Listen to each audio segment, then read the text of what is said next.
Hey, folks, welcome to this week's episode of What's Bruin here on 6342 Productions. As I'm joined every week by the one and only Dom Tiano. Dom, how are you this week? I'm here. We're going to talk some hockey. Uh, so that's a good thing. Absolutely. Um, I know exactly where we need to start, and I'm sure you have a few things that you want to get to as well.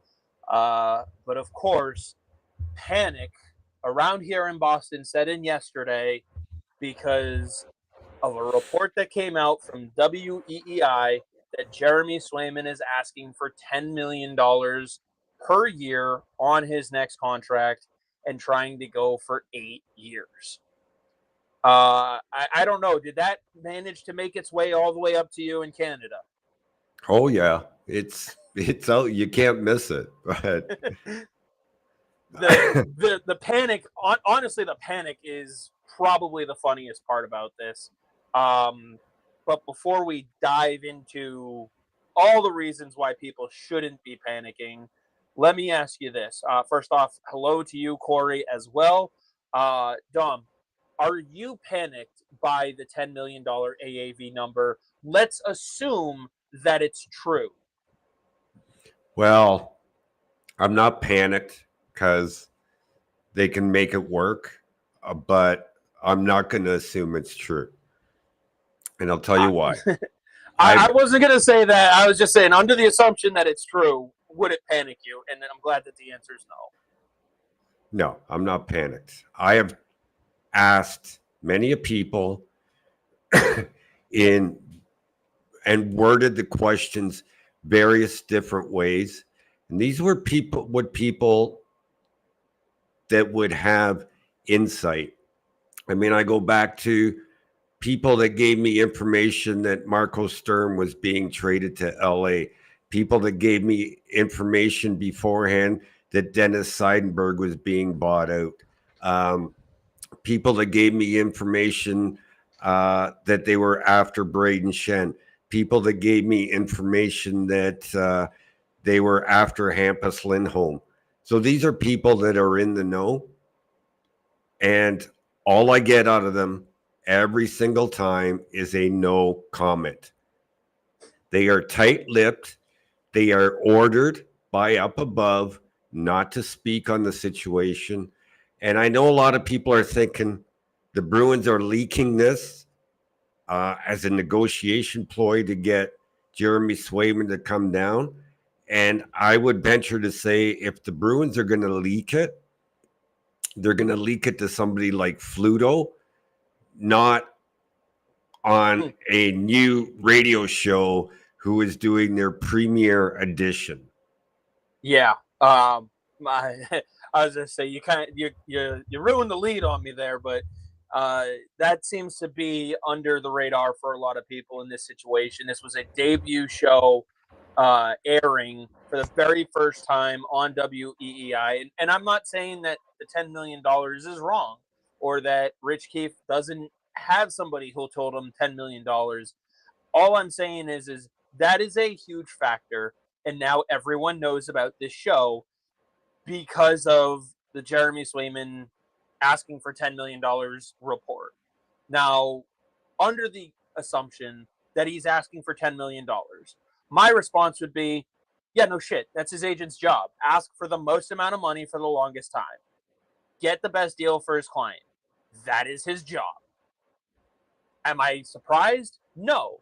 How do you get to 725? How do you get to 8? How do you get to, Ian is saying, I think 8 by 6 is fair and gives him another chance for another big payday.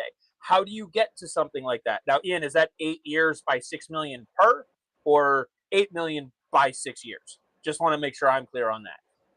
But how do you get to that middle ground? One side starts really high, the agent and the player, and the team starts really low. And then you work your way to the middle.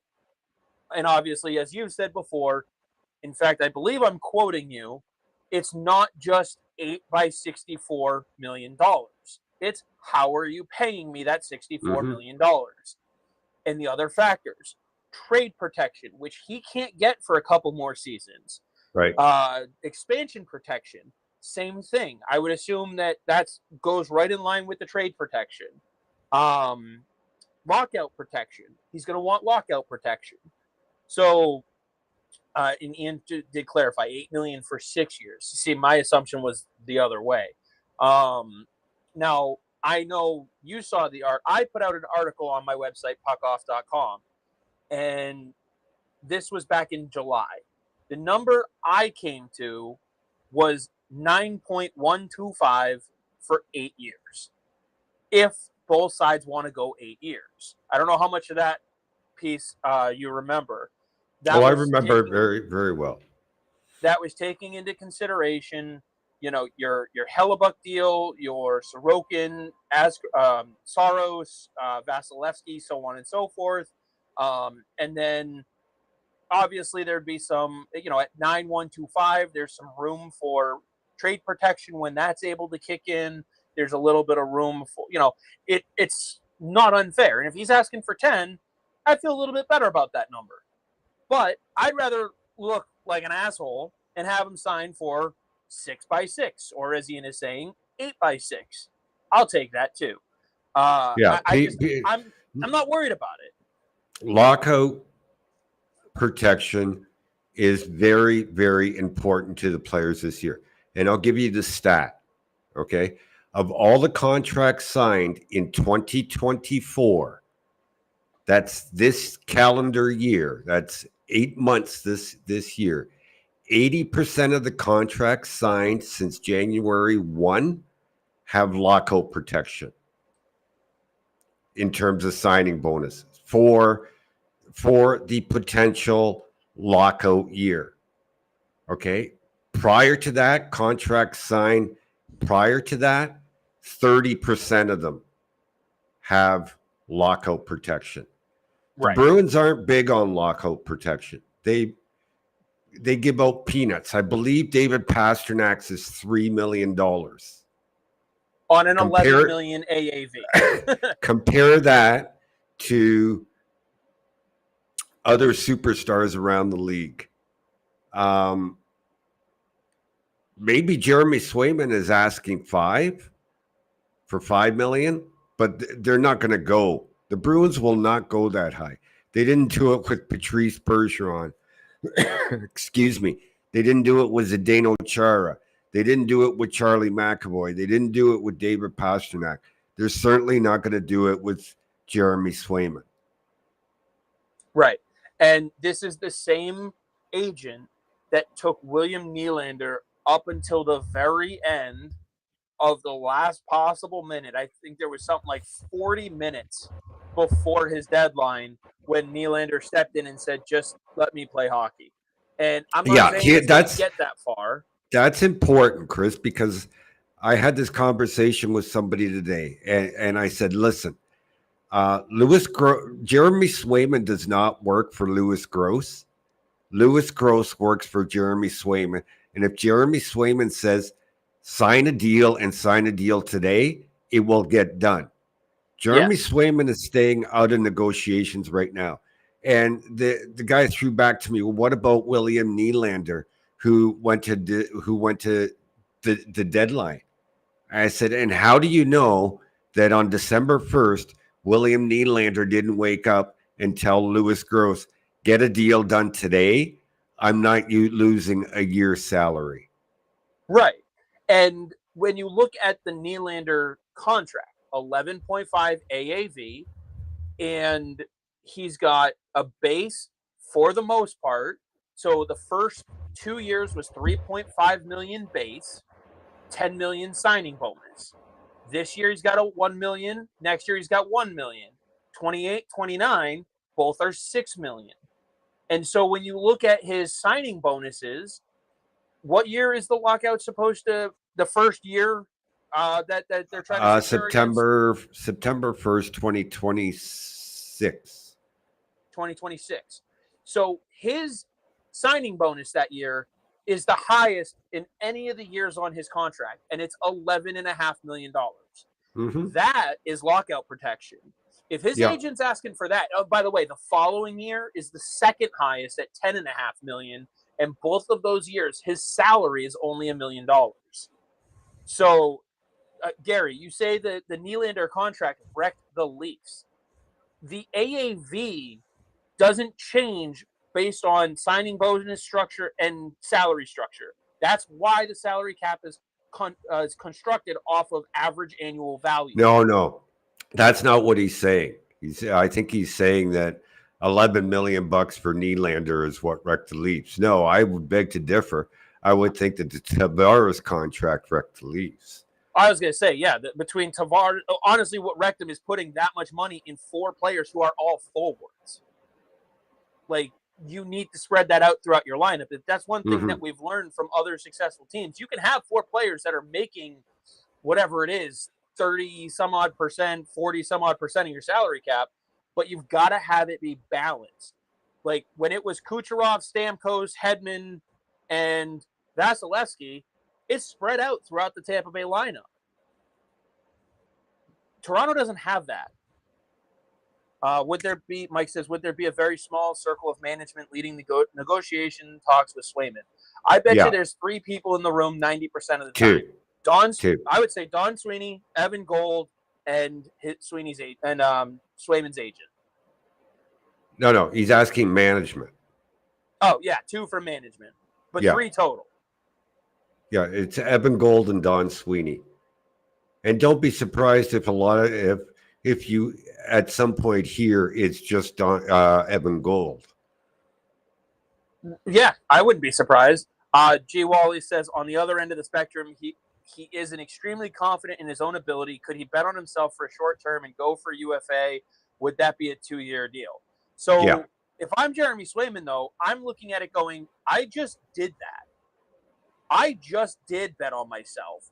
And I gave you one of the best months of hockey in the playoffs against the Stanley Cup champions. Pay me.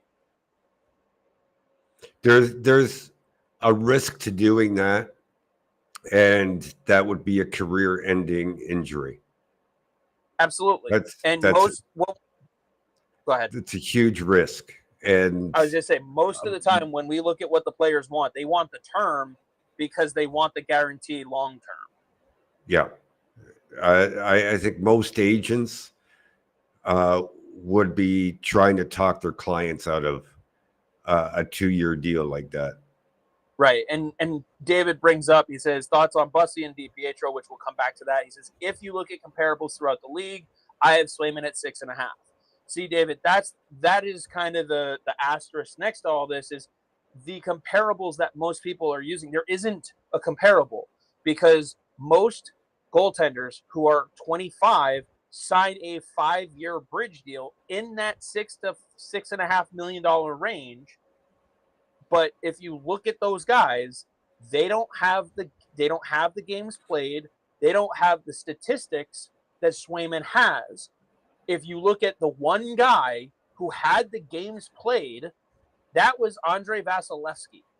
All right. That's what I was talking about in my article that I referenced before, because Saros had about 40 games played until he was 25. He signed a bridge contract off of that. It was 5 years, and he just got his big payday. Hellebuck, same thing. 5-year bridge deal in the $6 million AAV, and then he just signed his contract. And we're about to have a massive jump in projections for the salary cap. So in 3-4 years from now, the cap could be over $100 million.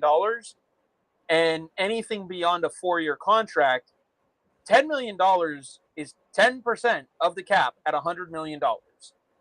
So, listen, this isn't arbitration. There is no comparables. Right. I guarantee you, Louis Gross is not going into the negotiations and comparing Jeremy Swayman to UC Saros or Connor Hellebuck or Andrei Vasilevsky. He's going in there and saying, look, he proved himself last year. You wanted him to prove it. He did it. He did it in the playoffs. we're going on potential here. They're not Right. looking at comparables. Right. They're going to look at it. The Bruins may be looking at comparables, but Swayman's camp, I guarantee you, is not looking at comparables. Right. They're going to look at it and say, based off of projections, he is going to be worth, because you're getting the prime years. That's the other thing, is because of those bridge contracts, a guy like Connor Hellebuck right now is getting paid some for what he did and some for what he's going to do over the next couple years. Now, a lot of times that's a trade-off that a lot of teams will take, because if you look at the Winnipeg Jets, they're in a competitive window right now. They can make a couple runs over the next 8 years where they have Connor Hellebuck. In Jeremy Swayman's case, you're buying unrestricted free agent years and restricted free agent years. There's going to be time for another big contract after, in the middle of his prime, not towards the end of it, smack dab in the middle of it. And so 8 years from now, he'll be 32? 33. 33. So he'll have the ability to get another 4-year contract after that, maybe 5, depending on how he looks. You're paying for now and prime. So it's, if you're Swayman's side, that is what you're buying off of. That is what you're selling off of. Look, I asked 2 different agents because there's a lot of people promoting comparables on other podcasts, and both of them, to a T, different language, but basically said, if Louis Gross is going in there negotiating for Jeremy Swayman and using comparables, then he's a total moron. Yeah, I wouldn't disagree. Like, yeah, you've got to go off of potential. Yeah, maybe the Bruins want to go on and try and find a comparable, but Swayman's camp is not. Right. And what I would say is, if Swayman's camp is going with a comparable, the only one that they would want to put out as a comparable would be Andrei Vasilevsky, because he's the only one who signed a massive deal at the same age and has executed through his prime to the level that you could project Jeremy Swayman at. And obviously, because of when Vasilevsky signed his contract, you would use percentage of cap. And therefore, now you're pushing that $8, $9, $10 million AAV range on an 8-year deal.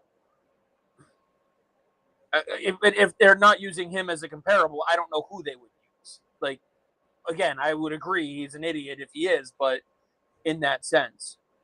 Gary says, Swayman was still a tandem goaltender. Let's see what he can do with a heavier workload.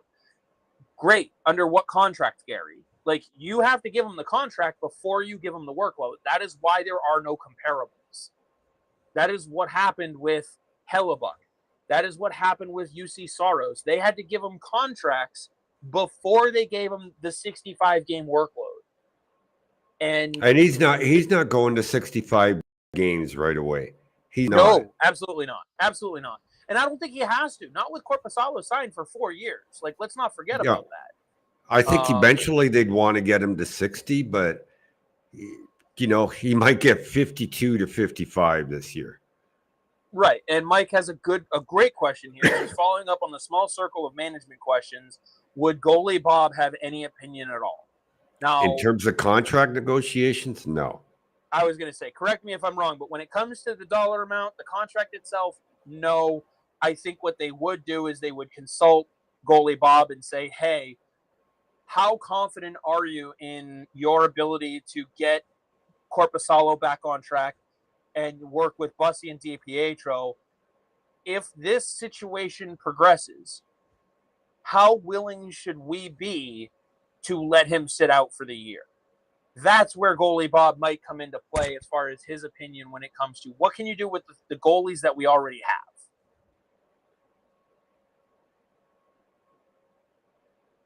unless I'm missing something. No, it's just the two. Evan Gold is there because he's a masterful negotiator and he's the lawyer. Yeah. And Don Sweeney is there because he's the general manager. Let's see. David says his expectations are off the charts. Whose expectations? Of who? Our expectations of Swayman, or Swayman's expectations of himself? Can you elaborate a little bit more on that? And then he says maybe the Bruins should have bagged him with 65 plus games like Demko with the Canucks. If you look at Demko, I mean, Demko didn't play. He played one game in the entire playoffs. He's also much older. So there's a give and take. And honestly, it sounds like Demko might not even be ready for the start of camp this year for the Canucks. They're going to rely heavily on Artur Shilovs. So that's where, like Dom said, a career-ending injury becomes a problem. If you just take a goalie who's used to 40, 45 starts and go, here's another 20 that you're not used to, you're going to hurt him.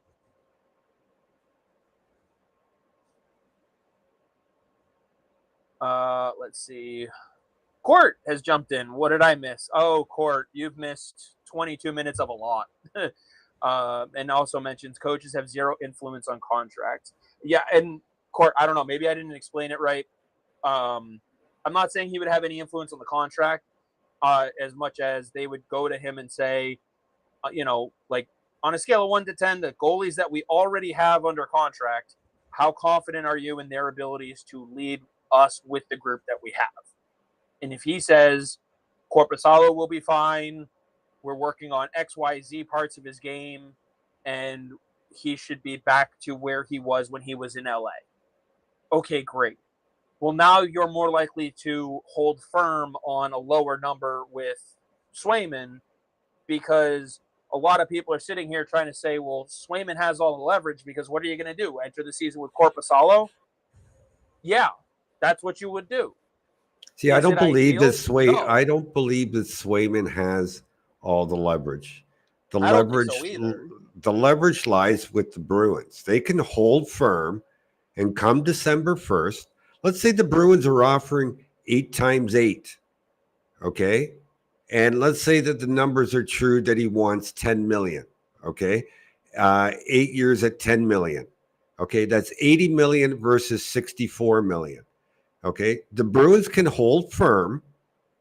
Okay, and on December 1st, say, okay, we're not budging, and Swayman then has to decide is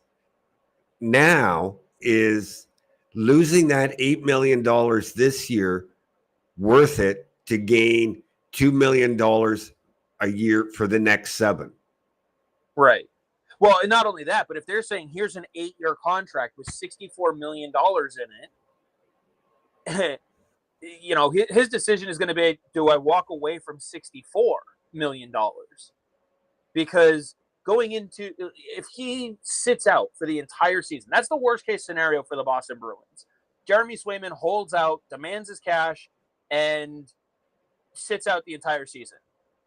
Okay. Well, now you're going to be in a whole nother set of negotiations next year where Jeremy Swayman has zero leverage because he just sat out an entire season. And they're going to look at him and say, you didn't play last year. We don't know where your game is at. So now that $8 million offer might come in at 3. And all the other teams are going to look at him and go, well, yeah, probably not 3, but all 31 other teams are going to sit there and go, we don't know how good he is, how big of a gamble we should take. That $8 million will not be on the table for next year if he sits out a year. No, it won't. So to say the Bruins have no leverage is just false. And then and we'll put a pin in that for a second. I want to get to some of these comments. G. Wally says none of us know what his money expectations are. Having said that, a smart guy once said, quote, it's all about the money. Yeah, Wally says that all the time. It's always about the money. Well, if it wasn't about the money, he'd be signed. Right. So, yeah. David says exactly. He's an RFA who cares what Swayman wants. Well, you do have to care a little bit about what he wants because you do actually want him to want to stay here for 8 years. So, let's see. Court said, I believe Dom said before it's about the percentage of lockout protection, which might be the biggest holdup here. Honestly, they might have most of the contract worked out, and it's just about the lockout protection, as Court mentioned. Let's see. Jason says, if Swayman does hold out and Corpusalo or Bussy have good starts, does that hurt him in negotiations? Absolutely. Absolutely. Because it proves that they can find another person. That Jeremy Swayman's value isn't where he was at. Bear Force One says, if Swayman really wants $10 million and nothing less, would they ever consider trading him for the right return? The question I would have on that is, to who? To who? Who's going to trade for the goaltender who wants $10 million? Nobody.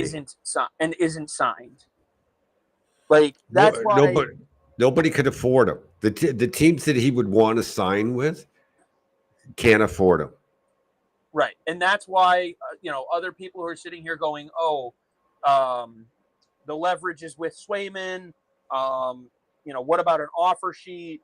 Those questions, there's no offer sheet coming. First off, stop the panic over an offer sheet. Fucking no one is going to do it. All right? Because if you give him a reasonable contract, we'll come back. We'll get to Vancouver in a second, Ian. Because I think I know where your mind is going with that. But no, they won't. The teams that have the cap space, which there aren't very many, most of them already have a goaltender. Detroit, that's a great example, David. We talked about it last week at length. They have the cap space and they have the draft picks. Absolutely. The problem is if they go after Jeremy Swayman, they lose both Lucas Raymond and Moritz Seider. If you're Detroit, would you rather have Lucas Raymond and Moritz Seider or Jeremy Swayman?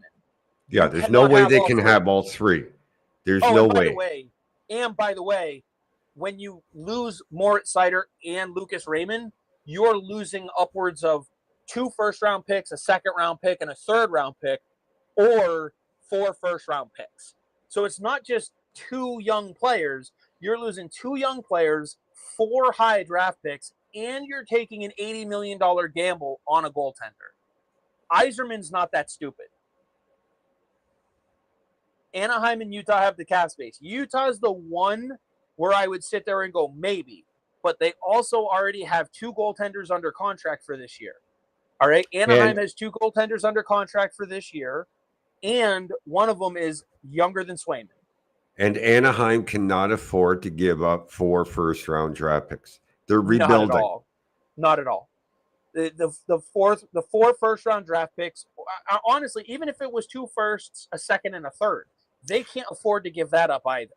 Let me explain it again real quick for those that weren't watching last week. Okay, any deal that comes across on an offer sheet can't be for more than 7 years. We all know that. Any deal 7 years at $8.2 million per season requires 4 first-round draft picks as compensation, because the AAV in terms of compensation is calculated like this: the number of years, which is 7, times 8.2, which I believe is 57.4. Something like that, yeah. We did the math last week. Divided by 5, not divided by 7, divided by 5, which is 11.48 million per season, which means 4 first-round draft picks as compensation. Anaheim cannot afford to give that up. No. And someone mentioned last week, someone asked about Montreal. They could have, and Montreal was the one team when we were talking about it that I even said, like, hey, if I'm Montreal, I would consider it, because it's Boston. You hurt Boston, you help yourself. It costs you a lot, but you're on the rebuild upswing. Now, then they go out and they trade for Patrick Laine, and all of their salary cap space goes out the window. Yep. So the teams that have, and to your point, what was the number? 8.2 million AAV. Yeah. So if they do 8.2 by 5 years, first of all, Swayman might not sign for 5 years. He has the option not to sign it. But let's say he would consider it. Boston can match it. If you're Boston, you let him walk because you're at 7, and someone else came in and negotiated a 5-year deal at 8.2 for you. You sign it.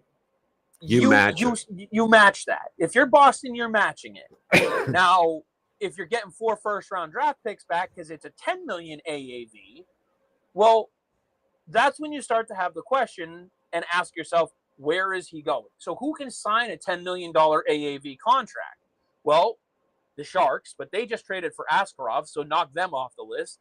The Blue Jackets, they need as many of their draft picks as they can possibly get. So the only reason why the Blue Jackets would do it is because they plan on flipping him for more draft picks, which wouldn't make any sense because no other goaltender is going to then trade for that goaltender that kind of price. You're giving up more and losing money on the asset. That's just dumb. The Red Wings, we just covered that. Seider and Raymond unsigned. The Flames, they've got Vladar and Dustin Wolf. They really want to see what Dustin Wolf can do this year. He's their guy. And then the Ducks.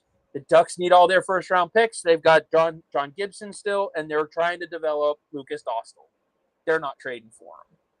Utah has about 9, almost 10 million AAV, so they are the wild card there. But as they continue to develop and try to grow in a new city, are you looking to get rid of 4 first-round picks? Probably not. But they can afford to. They can afford to. That's the one team. Now, if they come to Boston and say, hey, we're looking at putting an offer sheet together for Swayman because you guys are so far apart, we're willing to go to the 10. Well, chances are then Swayman or Sweeney will work with them and make a trade. And you're going to get a Karel Vejmelka, a Connor Ingram, a lot of high draft capital. Like, you're going to get a better return that fits what you need now. Kind of like what we saw with Edmonton and St. Louis, where there was a couple extra deals in the mix to make it so both sides were satisfied with the players that were sent out. Let's see. Bear Force 1 summarizes it by saying then Boston would seem to have the upper hand if no other team is willing to pay him what he wants. Yeah, that's one way to put it. Both sides have leverage. It's just a matter of not how that much. But it's not that no other team is willing to pay them what he wants. It's that no team is willing to pay the price it's going to cost them in terms of assets to give him what he wants. Right. Because it's not just going to cost you the dollar amount. It's also going, I mean, if he was an unrestricted free agent this year, yeah, he probably gets a $10 million contract. There are enough teams in need of the kind of goaltending he can provide. He absolutely, on an unrestricted free agent market, could have potentially earned a $10 million AAV. Maybe.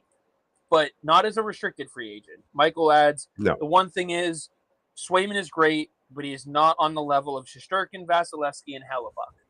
Well, not yet. Not yet, but the projections put him there.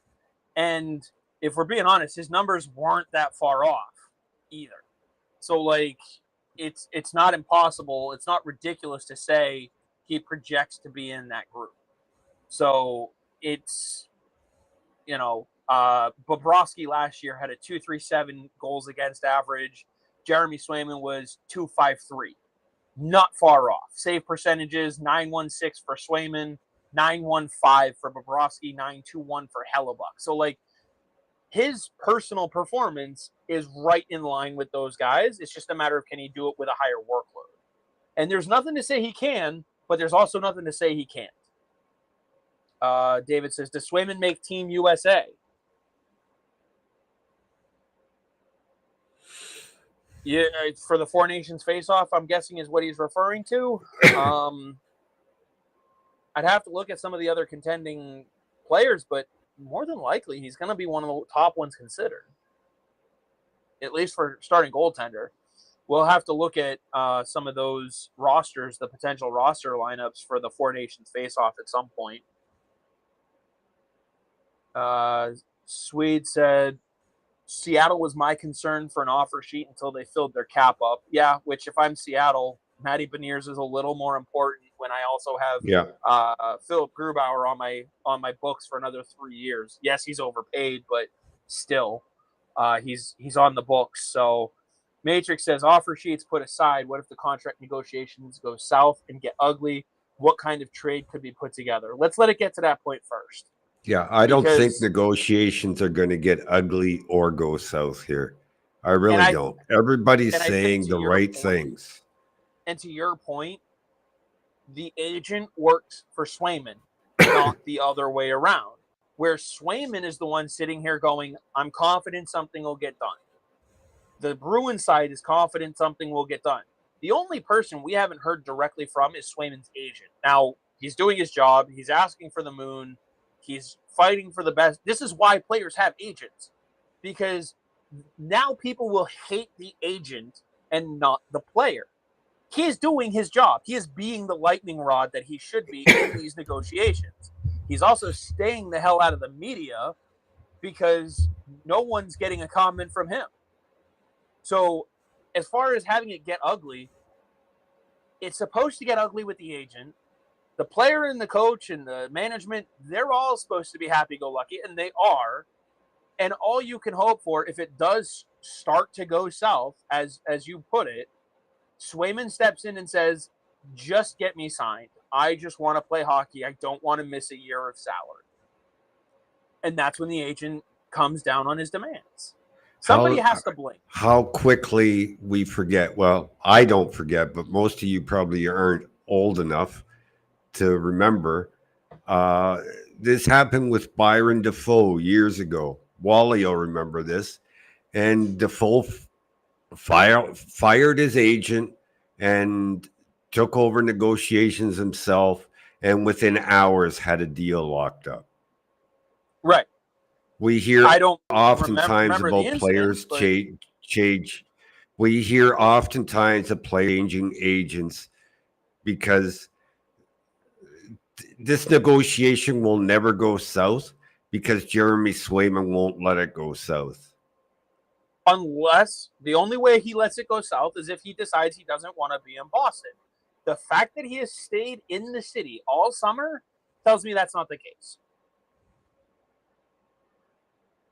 That's why I'm not worried about it.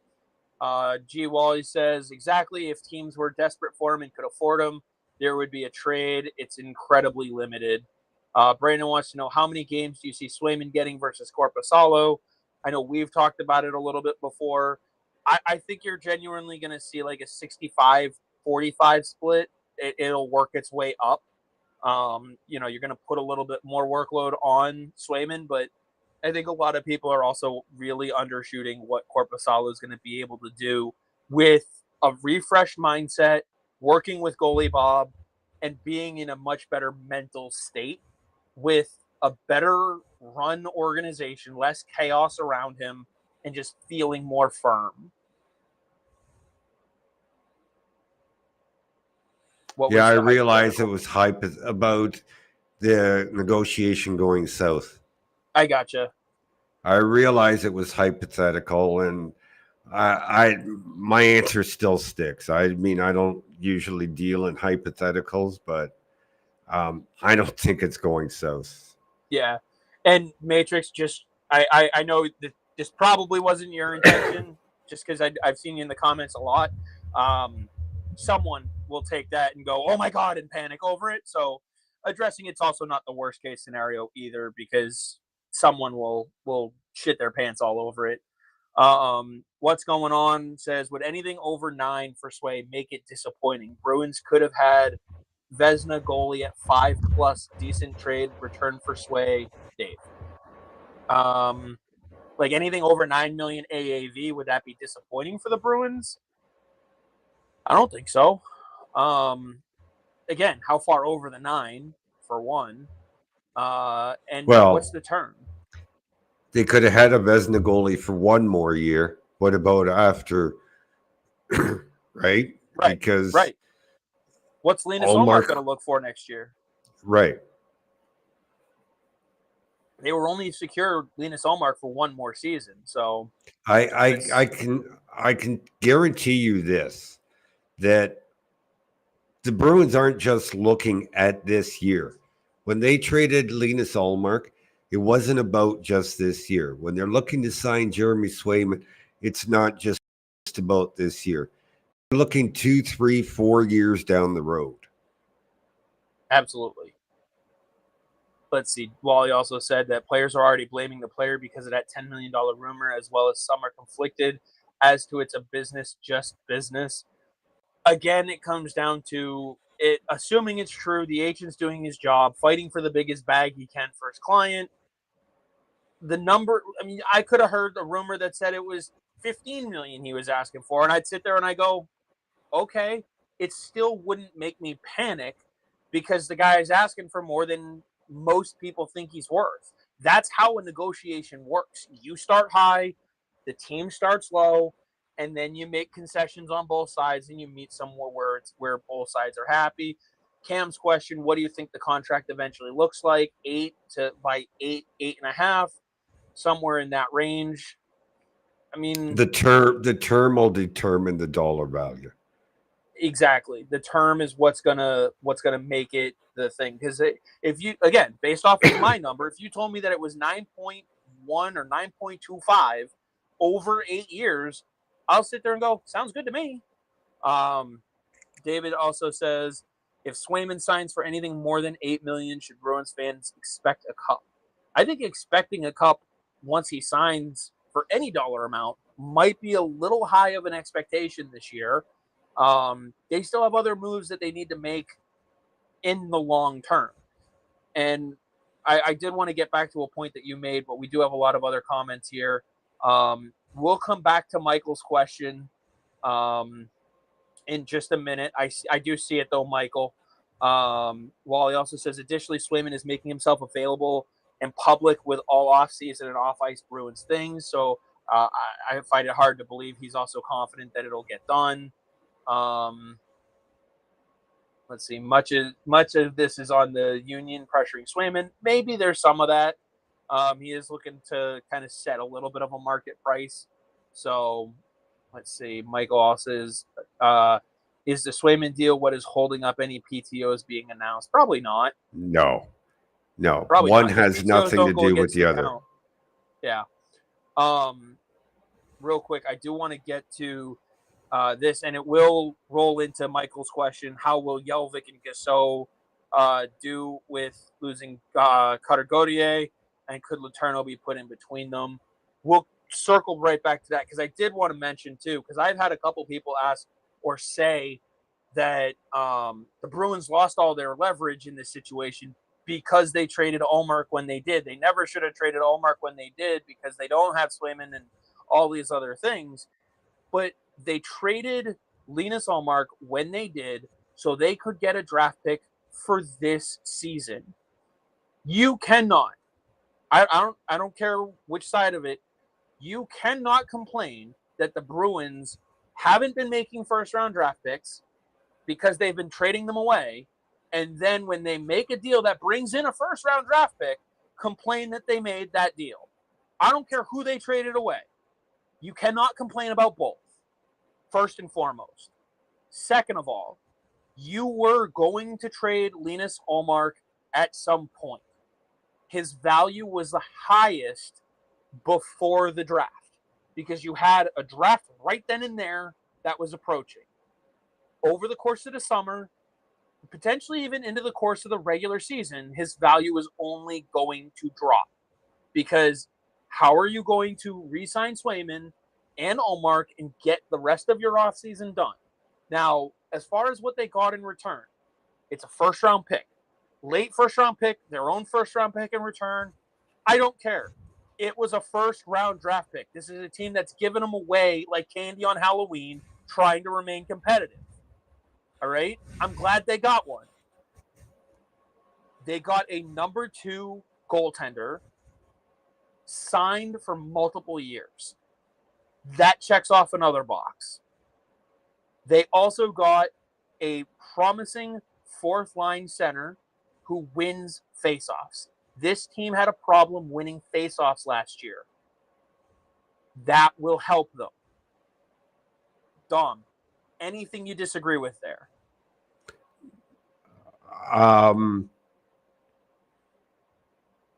No. Great. Glad I could sum it up for some people. Michael's question: how will Yelvik and Gasso do with losing Gauthier between them, and will Letourneau be put between them? Will we have an all Bruins prospect line? I would like to see it. I think Yelvik will be fine.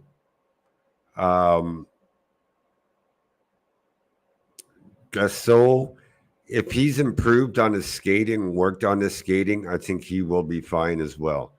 But I would love to see the three play together on the line. I doubt it's going to happen. We might see it once in a while, but not on a regular basis.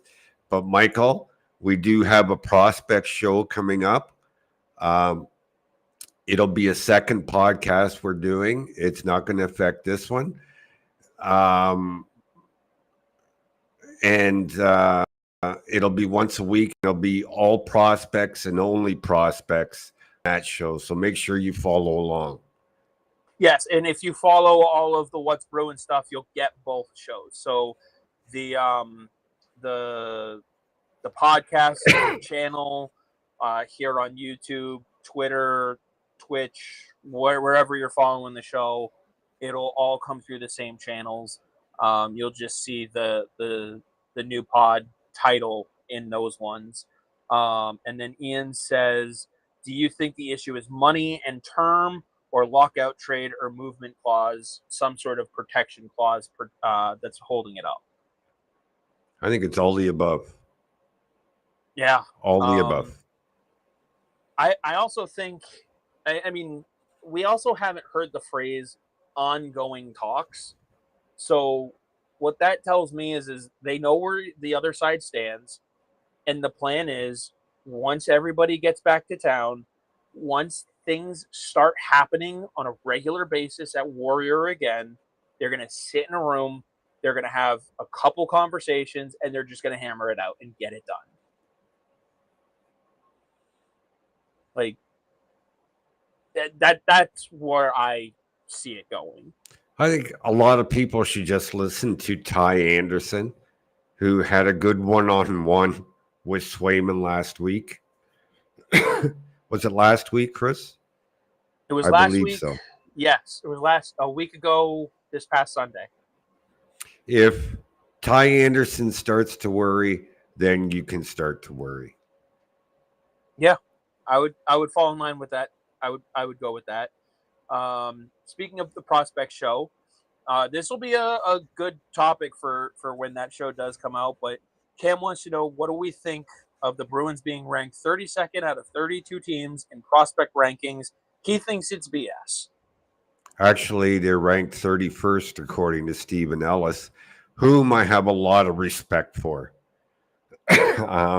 Only Tampa Bay was ranked worse. Look,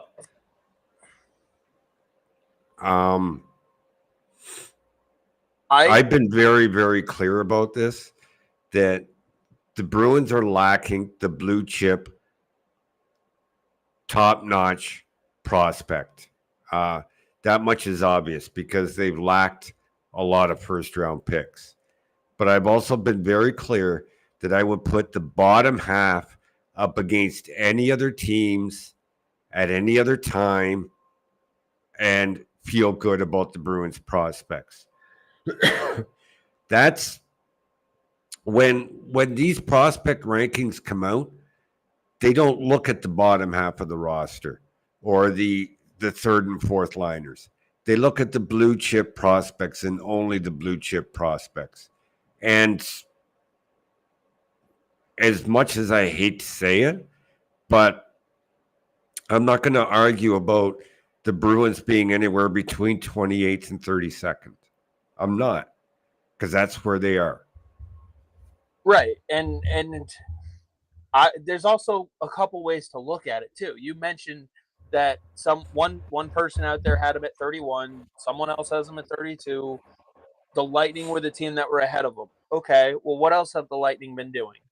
They've been winning in the playoffs and competing for Stanley Cups. So when you're 32 and 31 out of 32 teams, when it comes to ranking prospects, the other way to look at it is you're the most competitive teams because you're not drafting high. I Mm-hmm. don't remember how far back it goes, but I want to say since 2000 and I think it was since 2015, after Sweeney's first draft, they've averaged their first overall pick in the draft has been like 50 or 52nd or something like that. Yeah. So when you're picking halfway through actually that's almost at the end of the second round. It's closer to the back end, the end. It's closer to the third round than it is the first round. When you're picking that low for your first pick, you're not getting the Lucas Raymonds. You're not getting Moritz Seiders. Like, have there been a couple misses along the way? Sure. Every team has done that. All right. That's how drafting works. But when your average draft position starts in the 50s, you're competitive now. When you're drafting 1, 2, top 10, top 15 even, you're drafting for franchise pillars. This team has theirs. You're drafting to fill in and project out 4 or 5 years from now. And that's where a guy like Dean Letourneau fits what this team is doing. Now, could his timeline accelerate? It could. But you drafted a guy who's a 3 to 4 or 5 year project, and that falls in line with where you need him to be.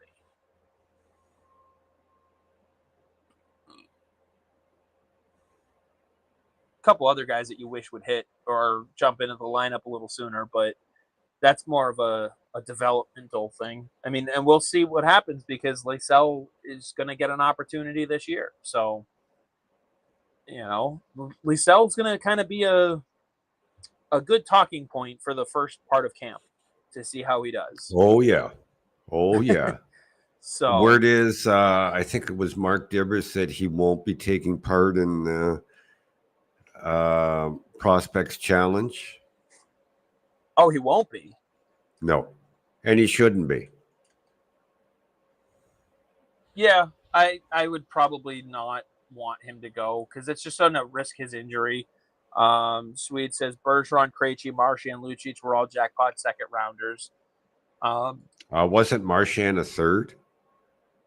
I believe. I'm actually just now pulling it up here. Let's take a look here. Let's see. Marchand was drafted in. Oh, come on. Just type Brad Marchand, hockey DB, and it'll tell you exactly where he was picked. He was 71st overall back in 2006. Third round.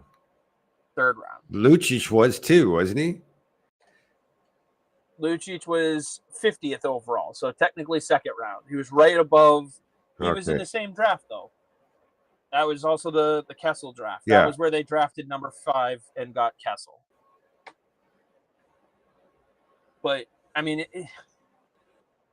you can't always just go off of, because they were picked in the first round or because they were picked in the second round. Like, you also have to look at the developmental path they took along the way because Patrice Bergeron's path to the NHL was nowhere near what Marchand's was. And based on extrapolating, you could sit there and go, well, they were both second rounders. But they're very different players. The development to the NHL is Bergeron not linear, only played, and it's not the same. Bergeron only played in the AHL because of a lockout. Yeah, he played because of a lockout. And Marchand fought his way up the lineup from the fourth line. Craig says, is there any blame to be placed for not getting Brandon Bussey game action last season? They had no cap space. Yeah, and I mean, blame for what is really my question. Like, just because you don't know what he is? That's what training camp's going to tell you. I think this year you're going to see a heavy load of Bussy, DiPietro, and Corpusalo in training camp games. They're all going to get a shot at the number 2 role. Swayman may get a period here, a period there, and get the last game. Yeah, you're not dressing Swayman in preseason games. You just need him to get his puck touches and make sure he's seeing the puck. And he's been working out. He's been at Warrior. He's seeing shots over the summer, not high-end ones or anything like that, but enough to keep him loose. That's all you're looking to do for him. Let's see. Swede said, yep, won an IIHF World before IIF Junior Gold 2. And then Michael says, Sean Hutchinson came out with that report for Yamamoto and Wheeler. Have you heard any other names for PTOs? Oh.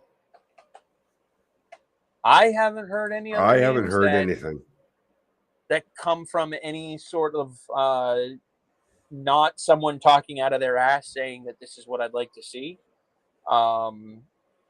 And which is essentially what, you know, a lot of what I hear can be.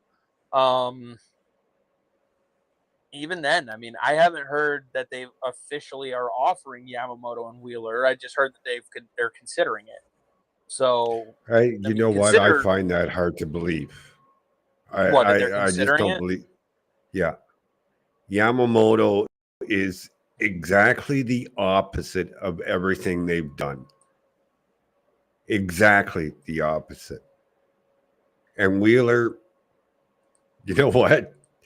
I have a sneaky suspicion that Fabian Lysell will do better than Blake Wheeler. Yeah. If you offer Blake Wheeler a PTO and he actually earns a spot, then you can panic as much as people are panicking about Jeremy Swayman's contract. Let's see. He backed up a few games, and we all know Linus was on his way out. Are you referring to last year in the preseason? Let's see. David said, goaltenders are unpredictable. Let's all hope our Bruins don't get buried in a bad contract, i.e. Gibson, Holtby, Murray, etc., etc. Gibson's contract has not been terrible at all. He's played really well given what's been in front of him. Like, what's been in front of him has been an absolute shitstorm overall. Braden Holtby flamed out. Matt Murray got hurt. So there's a little bit of a couple different scenarios there. But yes, getting hampered by a bad contract would suck. You know, there's ways around it. The Canadians are still kind of working around the Carey Price contract. Let's see. Matrix points out Zadina Stick hasn't signed contract or PTO yet. Zadina he was my pick. He's the one that seems to be the one that makes the most sense. Yeah, when you first asked me weeks ago when we talked about it on a show, he's the guy that I was interested in. Anybody else? No, just let the kids fight it out. Yeah. Swede Chef says, I want Matt Martin instead of Yamamoto because he fights and plays left wing, center, and right wing. I mean, I guess, but don't you already have enough of those kind of guys for your bottom six? You got Jones, you got Kostelic, you got Tuft, and that does not include Kuntar or any of the other young kids that I think he's saying it tongue in cheek, Chris. Maybe. It's not that he wants Matt Martin, it's that he doesn't want Kailer Yamamoto. I gotcha. His sarcasm was a little lost on me. Sorry. David, it happens. It's old age. I was running into, or I was reading a little ahead to David's comment here, where he says Gibson's the Ducks can't move him. as far as I've heard, David, they're not trying all that hard to move him either. Like, have teams called them and said, hey, what do you think of this offer? I'm sure they have. But they're not ready to throw Lucas Dossel to the Wolves just yet. Like, they're still developing their own replacement. And they don't have a lot behind either of them in their system. So dumping Gibson would be a mistake. Michael says, I went to the St. John's Sea Dogs versus Cape Breton last Saturday. Floridian Schnack, a Swiss was a standout. Oh, Florian. I read that wrong. Is that a name you're familiar with?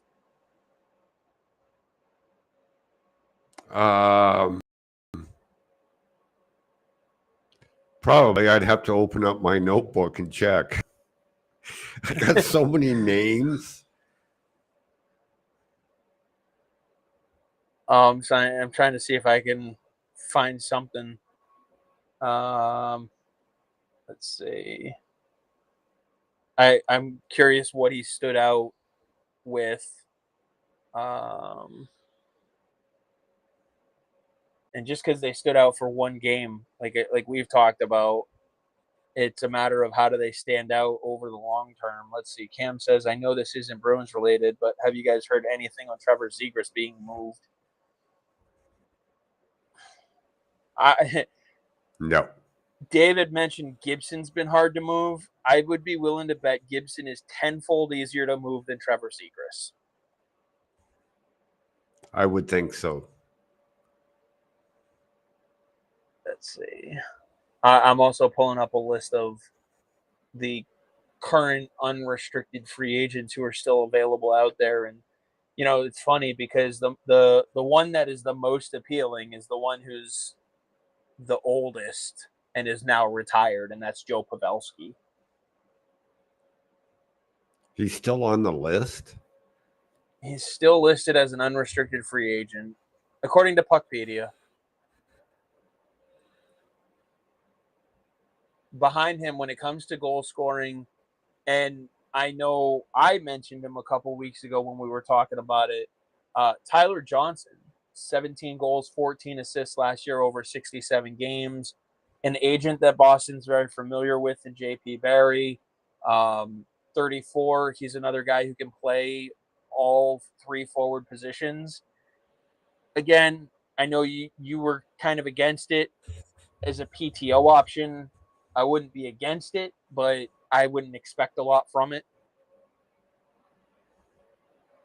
And as you pointed out, too, they would probably be looking for someone younger. Let's see. What's going on? It says, just reading Zadina closing in on PTO. This was on TSN today. Rumor today was Buffalo, but that was denied by his agent. David writes in, I've heard Habs looking at Zegras. Was that before or after they dealt for Patrick Laine, though? That Patrick Laine trade is going to change a lot for Montreal. And it did make our division a lot tougher. Back to Zadina, I thought I saw somewhere where someone said there were 3 teams with offers on the table for him, and they're closing in. That's what I thought I heard too. I had heard that there were some offers on the table. Let me see here. I don't know if I can really find this one reputable, but from 10 hours ago, NHL ProHockeyRumors.com is saying that he's linked to the Sabres. And then TSN says at the same time, Zadina is nearing a deal with a team, but not the Sabres. So, yeah, there's not much out there when it comes to Zadina. For all we know, it could be Boston he's linked to. I don't know. Yeah, so before. Oh, Boston gets linked to everybody. Don't you know that? Of course. But then they have no leverage. They have no draft picks. You know, they can't do anything right. They won't be signing anybody. They won't be signing anybody until Swayman is done. PTO is different because that doesn't count against the cap. Right. So, David, it sounds like you heard that rumor or heard the connection between Zegras and Montreal before they went out and got Laine. So my guess is any connection there was there, gone, off the table. They had cap space, they needed scoring, and they went out and they took a big swing. They got paid to take on the risk that was Patrick Laine. Like, Yeah. And by risk, I just mean that you just don't know what you're going to get from them. But if it's a hit, my God, we got to watch out for Montreal quicker than we thought. David says, can't play for Yzerman. You're not a hockey player, in my opinion.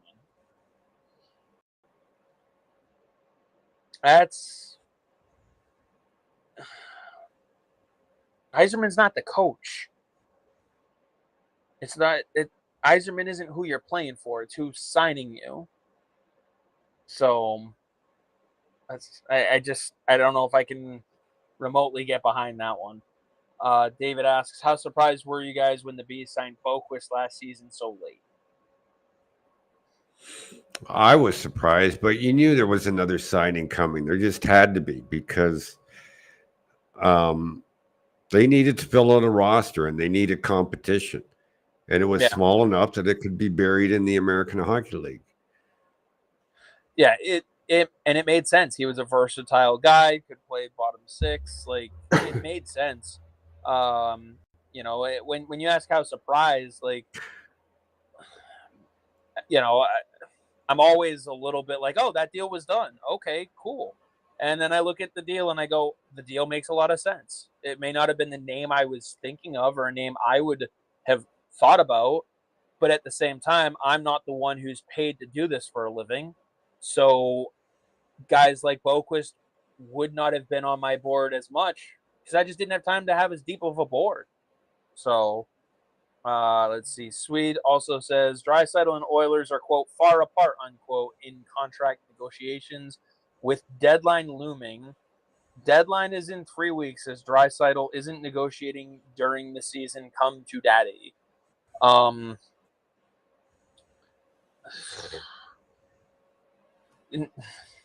Mike's got a good question. We'll come back. I'm not worried about going for Leon right now. Will the Bruins be participating in any prospect tournaments this year? Yes. They are going to Same one Buffalo. as always, the Prospect Challenge. Yep. Let's see. Real quick. There's no sense in discussing Draisaitl because A, they don't have the assets to acquire him. B, they don't have the money. I was just going to say, I just wanted to leave it there. GC says, hey, fellas, Dom, question for you. What's your opinion on Hags and Calagio projecting Poitras starting in Providence?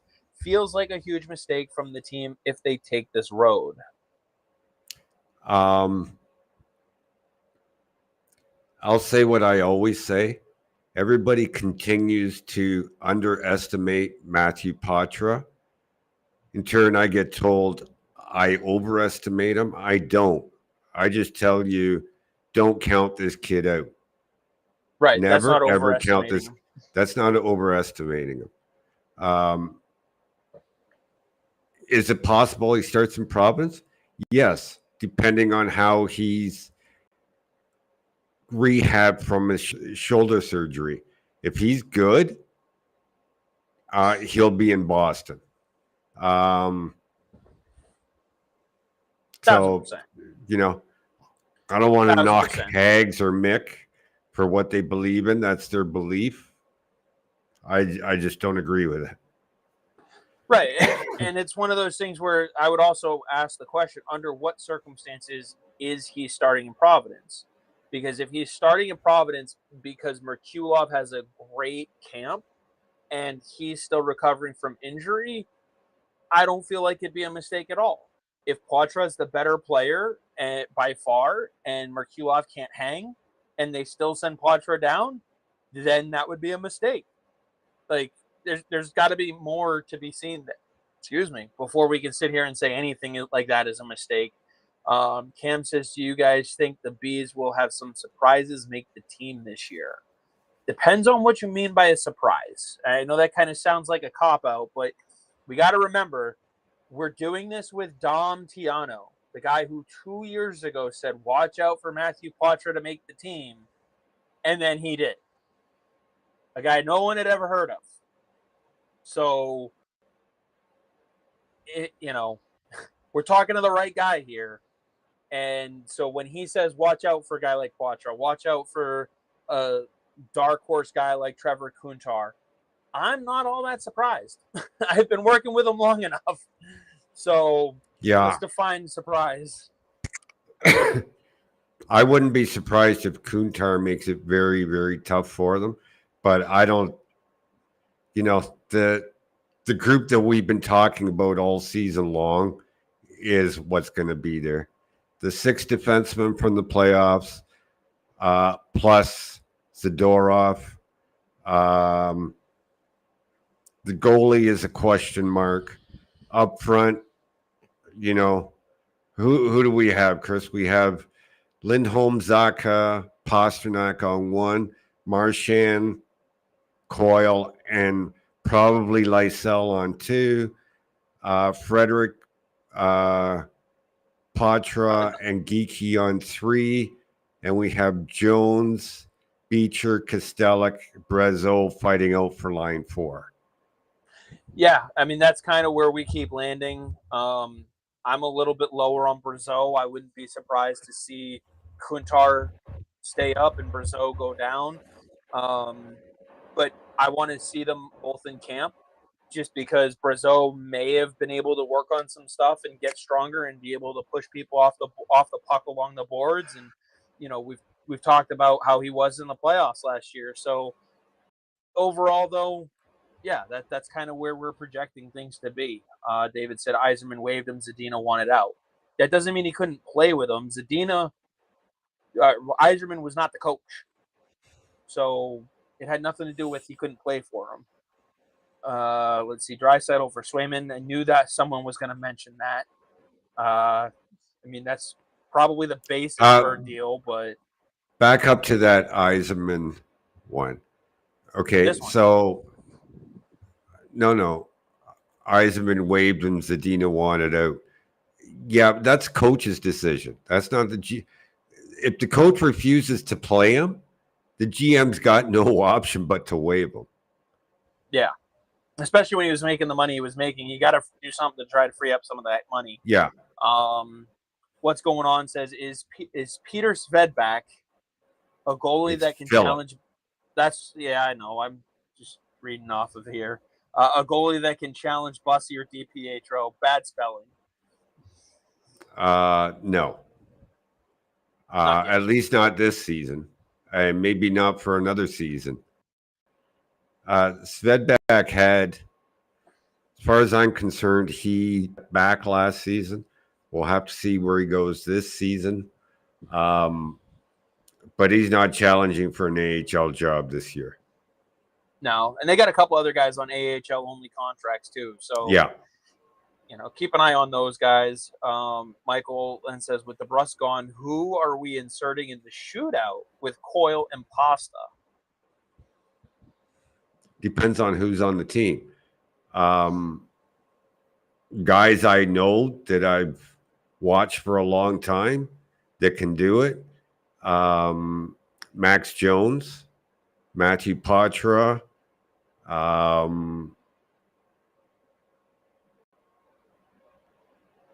I would think that Johnny Beecher would be good at it with his speed. And if Fabian Lysell makes the roster, it's between them. Yeah, and they'll obviously hash it out during practice, and it also could just be based off of, feel, as they say. Who's having the better day in that particular moment. Hopefully we don't have them run into as many shootouts and overtime games as they did last year. We got, hey, guess who's back from vacation? Mike Sully over here. Sully is back. How is the vacation, my man? He says not even going to mention the $10 million Swayman nonsense. Well, you missed it all. That was all. That entertainment was all at the beginning. We started there. Who do you think is underrated coming into the year? Are you talking On the about Bruins, specific players? That's what I was going to say. Sully, are you talking specific players on the Bruins, split players in the NHL, or team wise? I That's think a he that's a means. wide. I think he means the Bruins, and I think so too. I'm just going to come out with one right away. Fabian Lysell. I mean, it's the one that makes the most sense. It's. I mean, we kind of know what to expect from most of the other players. I think the only other one that you could probably mention in that ilk would be Trent Frederick. Oh Depending on what he's no! been able to work on his game. With all the people that are saying he's going to start in the AHL, I would have to say Matthew Poitras after Yeah, Lysell. yeah, I right. will Maybe. say this. Here's why Fabian Lysell is being so drastically underrated, in my opinion. We all know the comments Ryan Mougenel made halfway through the season last year about his play and what he needed to work on, and so on and so forth. Then a very respected reporter, Mark Dibber, came out and said so not so flattery things about Lysell. Okay. Then at development camp, Ryan Mougenel had all these great things to say about Fabian Lysell. And then Mark Dibber echoed those same sentiments. But everybody's missing what happened at development camp and what was said then and the last half of the season in the American Hockey League, and are just sticking by what Mougenel and Dibber originally said. And I think for that reason, he's being underrated. Yeah, no, that's absolutely a great point because people are remembering the first report and the action that came from it. In that one is what viral. Ever since that, I cannot tell you how much I hear the narrative that he's a troublemaker, that he's not taking to coaching and so on and so forth. And you know, if your expectation's low of him, that's fine. I don't care what your expectation is of him. I think he'll come in and do just fine. The question is, can he handle it when it comes to the skill level? Does he fit with those guys? That's the question we're gonna have. And even Matrix says, dude is gonna kill it this season. Like, yeah, I think he's coming in a little underrated based on that. Matrix also points out Max Jones is underrated. Maybe. I can understand where that's coming from. Sure. Mike Sully says, yeah, sorry guys, that was broad. But I did mean for the Bruins. But for fun, how about a team around the league that could sneak into the playoffs? Let's circle back to that one because Cam's question up here, still Bruins related. Do you guys think Lindholm returns to something similar to his Norris Trophy contending form, or do we think we get more of the same guy from last year? Oh, 2 years ago. Absolutely.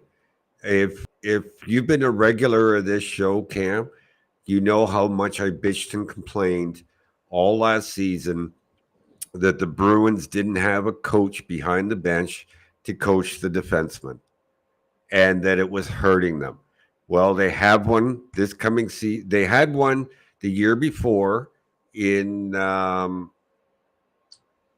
his name eludes John me. Gruden. John Gruden. He left to go coach the Marlies.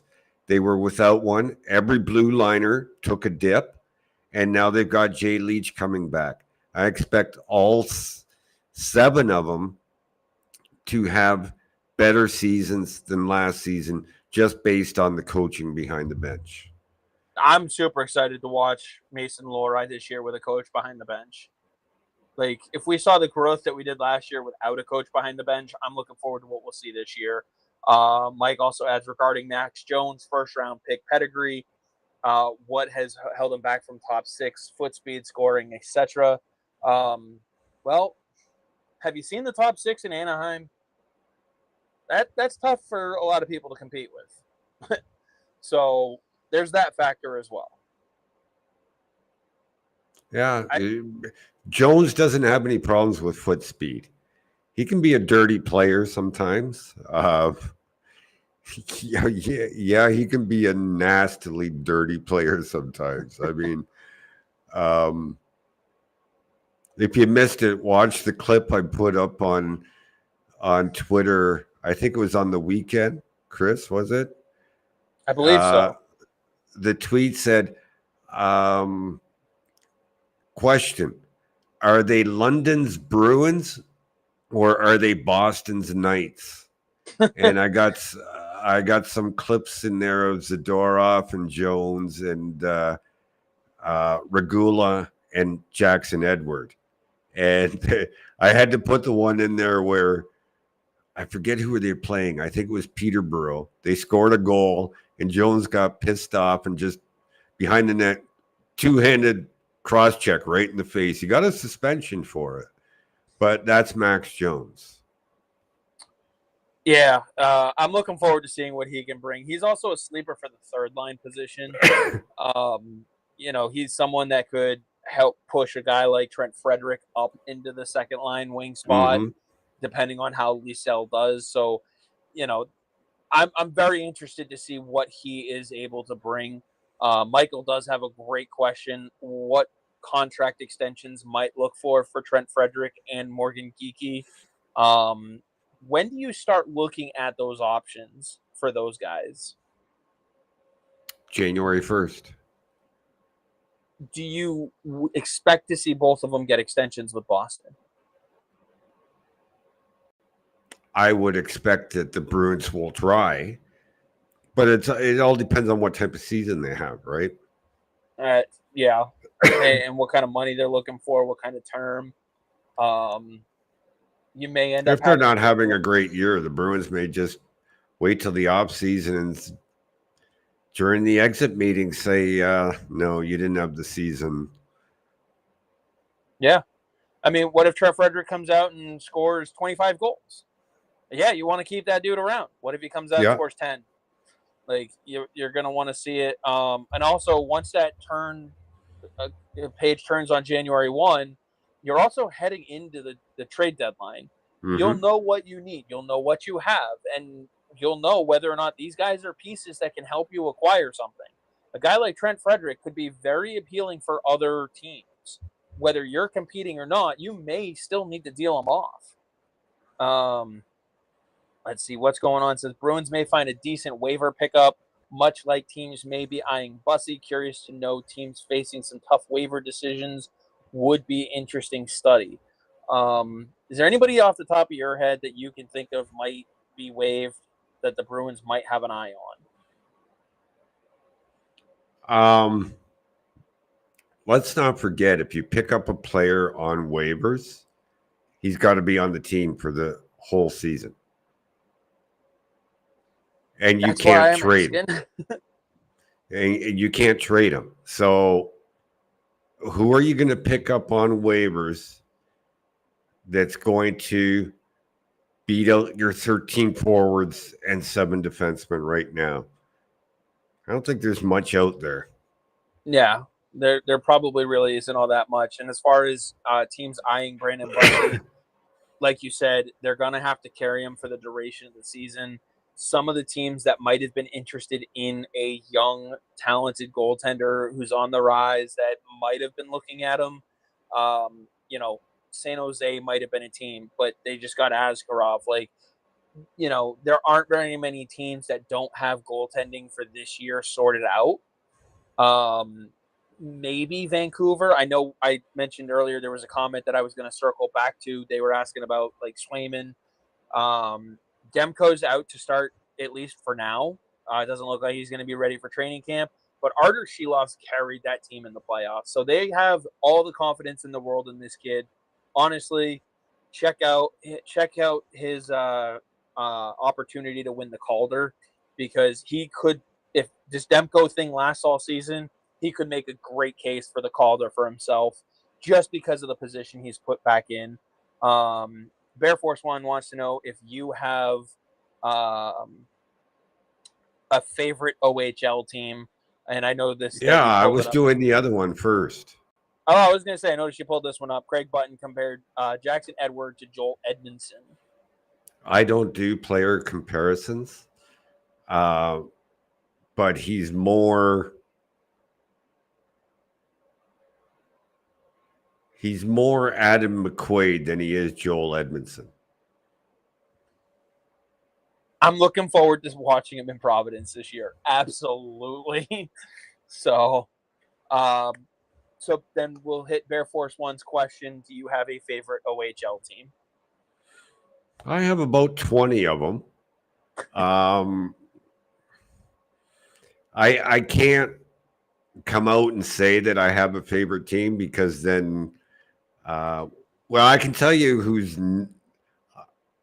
who I'm not the most favorite person of, and that is the Windsor Spitfires because they blocked me on Twitter. Make a long story short, several years ago, I was at a game in Owen Sound, and the GM, Warren Reichel, Bob Bubner, who was their coach, was suspended for a game, so he's up there along with their bus driver. And there's only 3 chairs in the media room in Owen Sound, so I let them have the 3 seats. And Reichel had his computer out, and it was the day before trade deadline, or it was trade deadline day. And as they were making trades, I was breaking them on Twitter.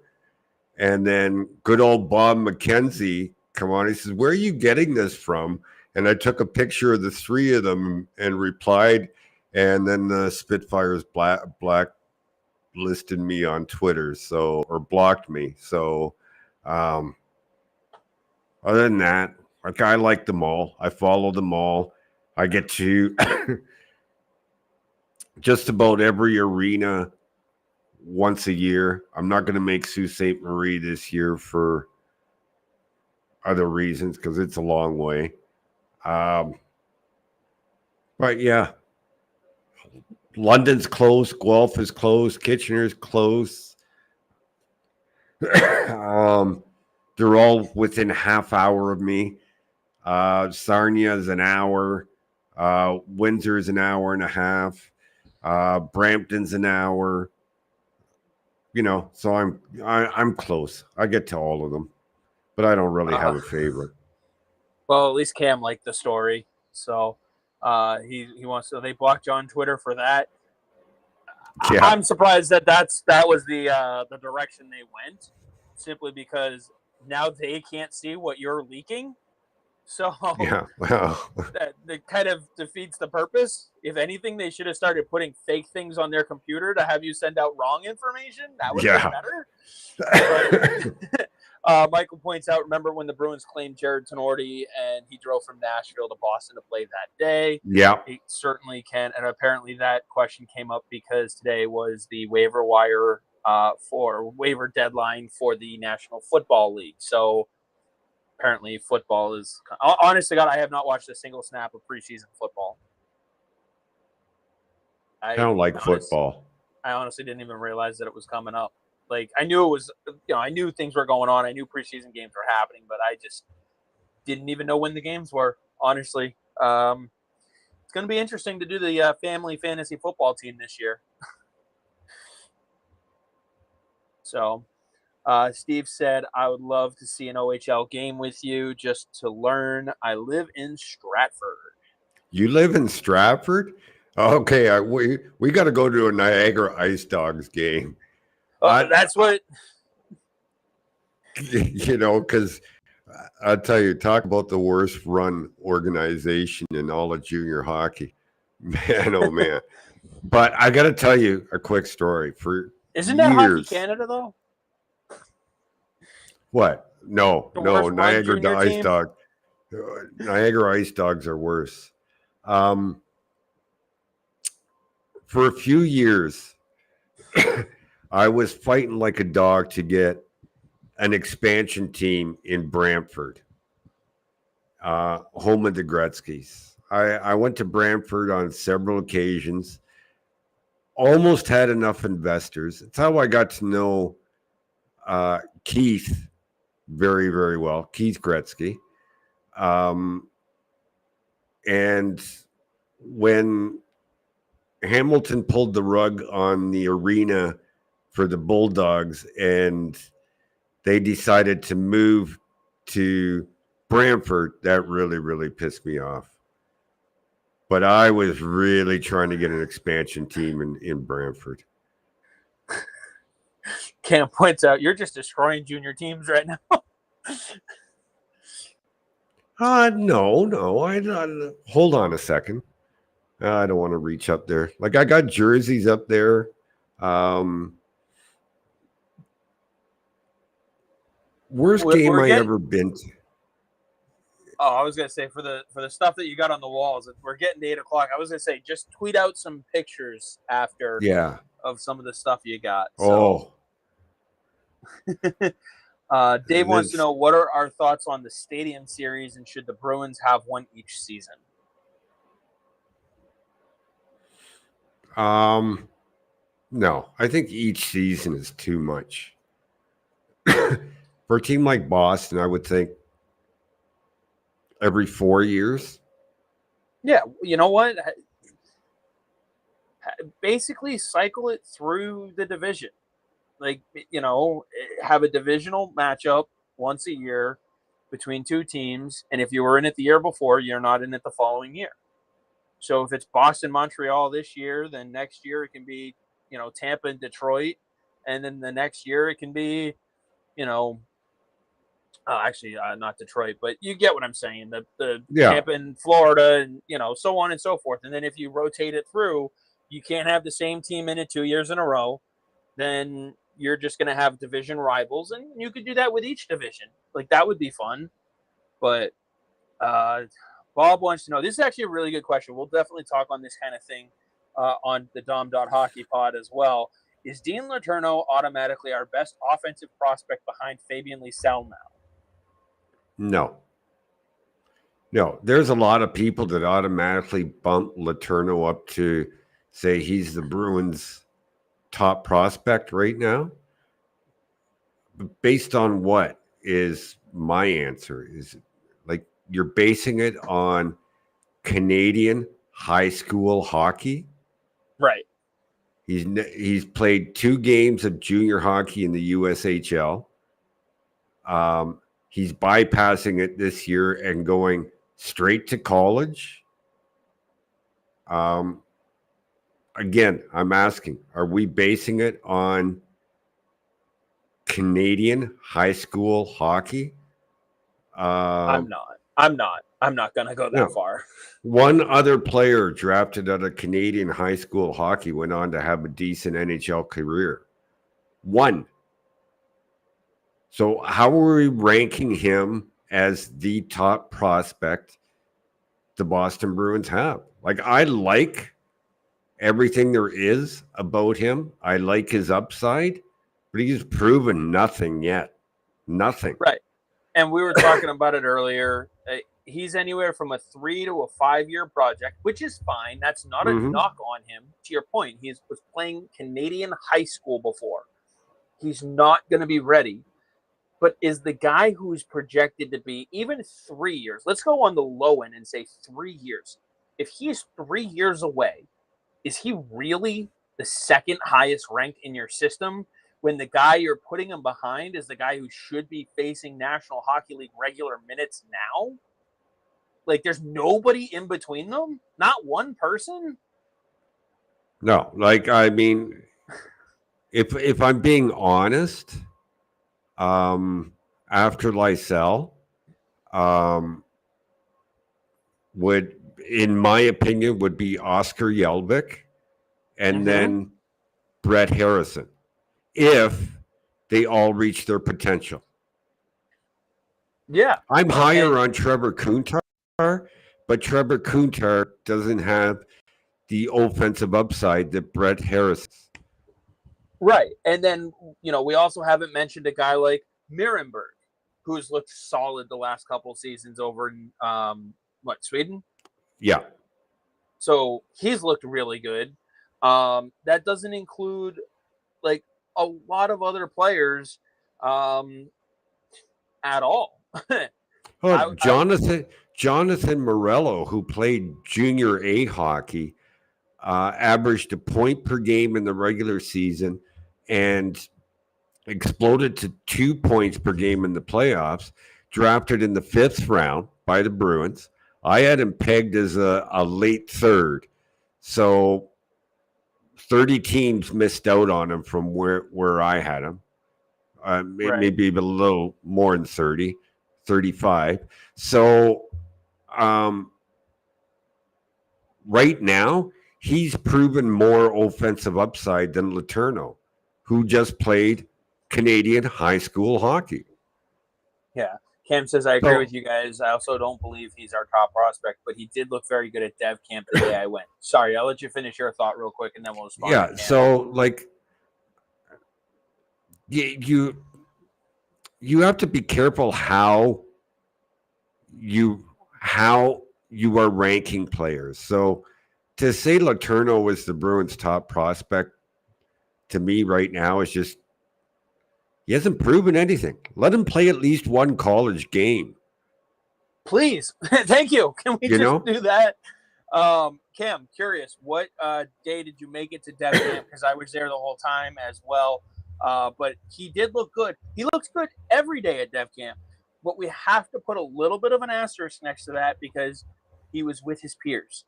We're not watching him play against NHL players. We're not watching him play against American Hockey League players. We're watching him play against guys who are in a developmental stage, as is he.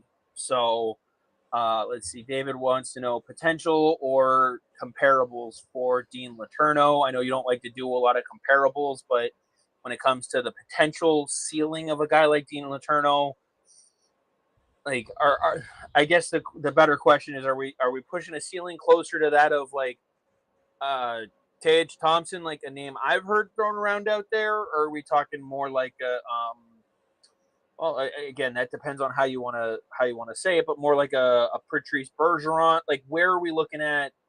I guess I know there are people comparing him to Tage Thompson, but again, he played Canadian high school hockey. Mind you, it's a great program. It's a good high school, good hockey team. But that's his highest level. So, like, I don't know how you compare him to a Tage Thompson when all he's ever played, the highest level he's played is Canadian high school hockey. Like, who comes up with these things? That's the name that I've heard. I don't really know if I can say I agree with it. Again, he looked good. He was certainly one of the bigger players there. And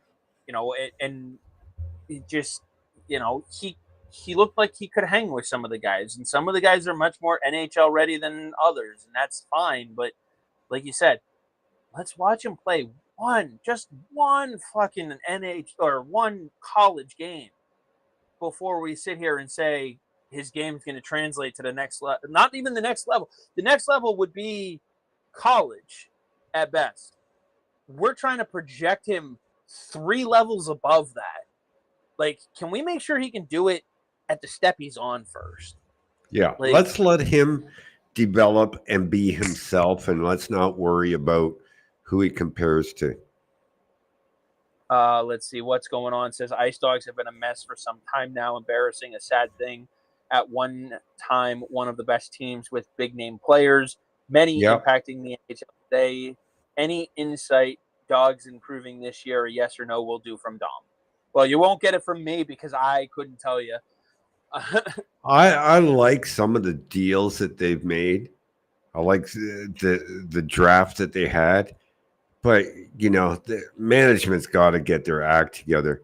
You can't bring in these kids and then all of a sudden trade them 3 weeks into the season. It's just not the way to run a hockey team. Yeah. Cam says to add to what you were saying about Dean Letourneau, Tage Thompson. He says people have to remember that it took Tage a very long time to become the player he is today, and he's also facing a lot of injuries still too.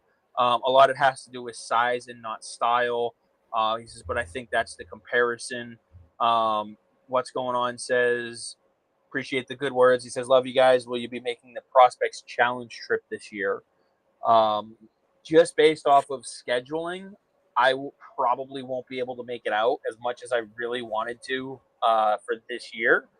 Dom, I'm not sure what your schedule looks like, but I think when we've talked about it, you've got some stuff going on too. My plan was to make it, but I got some medical things coming up I have to deal with, so that comes first and foremost. So for now, I'll just leave it at that, and we'll go from there. Yeah, and I mean, again, when it comes to the Prospects Challenge, it's going to be tough. Like, is it going to be fun? Yes. Is it going to be great to watch some of these young players? Sure. The Bruins roster itself, though, they're going to have a ton of players that are just on tryout deal kind of things. They're not actual Bruins property. It's not going to be all about their guys. Yeah, there's going to be a lot of invites. Let's not forget the college guys cannot attend. Right. They'll be in classes and they're not allowed to leave class to attend. Exactly. So I don't want to say don't put anything on it, but there's not a lot there. It's a plain cheeseburger at this point with barely any cheese, because there's just not a lot of substance to this challenge this year, at least for the Bruins. Let's see. Oh, appreciate that, Gary. He says this is the best Bruins podcast. We also do it live, which is awesome. If you missed some of it, missed some of the beginning, we do push it out as a full pod as well. So definitely check that out if you missed any of the show. Let's see. David wants to know the best Bruins goalie prospect is Kaiser out of the picture.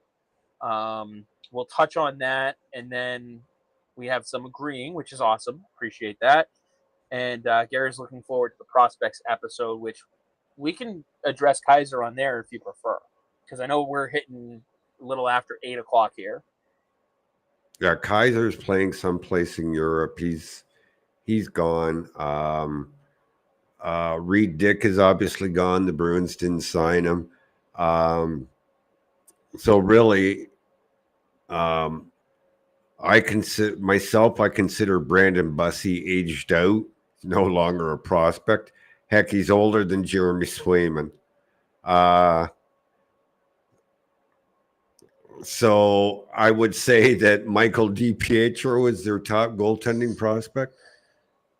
Yeah, and if not him, then do the AHL only guys count? If not, no. Then really you only have one, and that's Svedback. Yeah, so I don't know. Like I said earlier, got to see how Svedback bounces back this season, because I think he regressed last season. Yeah, and it'll also be interesting too, because if you get Swayman signed long term, and you have Korpisalo signed for the next 4 years, I'm not saying you need to draft immediately a goaltending prospect.